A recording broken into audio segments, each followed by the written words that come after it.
আসসালামু আলাইকুম রহমতুল্লাহ।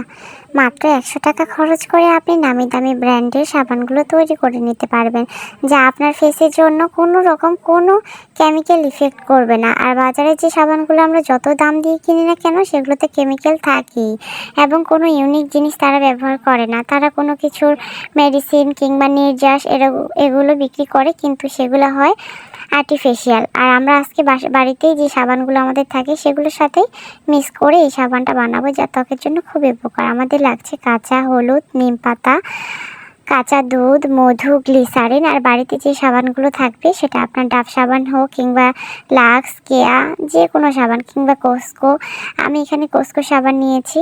এবং ফেস প্যাকের মধ্যে আপনারা যদি দানা দানা ভাব চান তাহলে চালের গুঁড়ো, ডালের গুঁড়ো এগুলো দিতে পারেন। আর সেটা খুব ভালো মানের হতে হবে এবং সেটা শুকনো। আর আমি এখানে বাড়িতে সাবান ছিল, কোস্কো সাবান এবং ফিয়ামা এক টুকরো ছিল, সেজন্য যে কোনো সাবান দিতে পারেন। এগুলো আমি কুচি কুচি করে কেটে নিলাম। ওই এক টুকরো সাবান আর কোথায় থাকবে, সেজন্য দুটা মিলে মিক্স করলাম। এই যে দেখুন, আমি কিছু কুচি কুচি করে কেটে ফেলেছি। আর এগুলো দেখতে গোলাপের পাপড়ির মতো অনেক সুন্দর লাগছে, মনে হচ্ছে যেন গোলাপের সাদা গোলাপ আর লাল গোলাপ দুইটা মিলে আমি কেটে একটা বাটিতে উঠিয়ে রাখলাম। আর যা যা আমার উপকরণ আছে সবগুলো এখানে দিয়ে দিলাম। এখানে কাঁচা দুধ, হলুদ এবং নিম পাতা, একটু মধু, সবগুলো একটা মিক্সিং জারে আমি দিয়ে দেবো। আর এটা অপশনাল, যেটা আমি পাউডারটা দিলাম। এগুলো দেওয়ার পরে মিক্স করার পরে আপনারা একটা সুতি কাপড় দিয়ে বা ছাঁকনি দিয়ে সেঁকে নিতে পারেন, তাহলে শুধু নির্যাসটা যাবে, কোনো রকম দানা দানা ভাব থাকবে না। আর এটা নেওয়ার পরে আমি একটা ফ্রাই প্যানে দিয়ে এটা হালকা ঘন করে নেব। ঘন করা হয়ে গেলে তখন আমি এখানে একটু সামান্য গ্লিসারিন মিক্স করব, কারণ গ্লিসারিন তো আমাদের শরীরের জন্য কত উপকার সেটা আপনারা জানেন।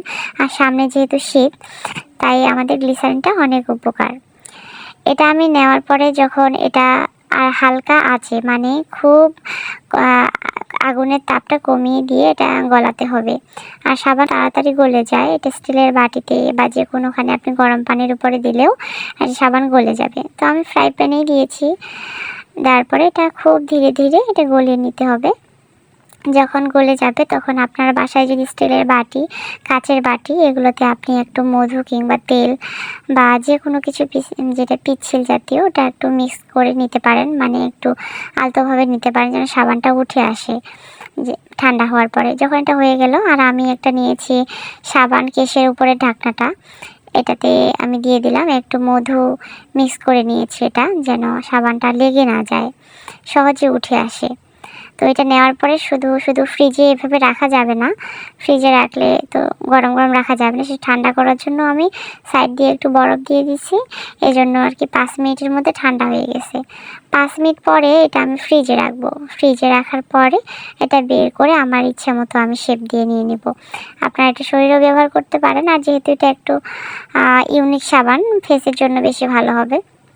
আপনার যে কোনো সাবান দিয়ে ব্যবহার করতে। এই যে ফ্রিজে রাখার পরে এটা শক্ত হয়ে গেছে আর খুব সহজে এটা উঠে আসে। মধু লাগিয়ে দিয়েছি, এই জন্য আপনার তেল দিলেও সেটা তাড়াতাড়ি উঠে আসবে। তো এটা নেওয়ার পরে আমি এই যে আমার সাবানকে আরিফেল লেখা ছিল, সেটা সুন্দর করে উঠে এসেছে। আর এটা আমি এখন কেটে নেব, 2 পিস বা 3 পিস করে রাখতে পারেন। আমি ছোটো ছোটো, যেহেতু আমি ফেসে ব্যবহার করব, অল্প একটু লাগবে আমার। এটা একটু খুব শক্ত হয়, কিন্তু এটা খুব ভালো, স্মেলটাও খুব সুন্দর, ইউনিক। আর এগুলো বাকিগুলো আমি একটা কন্টেনারে রেখে দেব।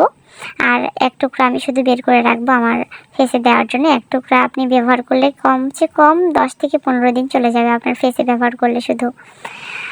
এই যে ওটা অনেক ব্রাইট, দেওয়ার সাথে সাথে ব্রাইট হয়ে যায়। এটা কোনো কেমিক্যাল ইফেক্ট করবে না, আপনার ফেসে কোনো প্রবলেমই হবে না, পিম্পল থাকবে না, যেহেতু প্রাকৃতিক গুণে আমাদের মধু রয়েছে।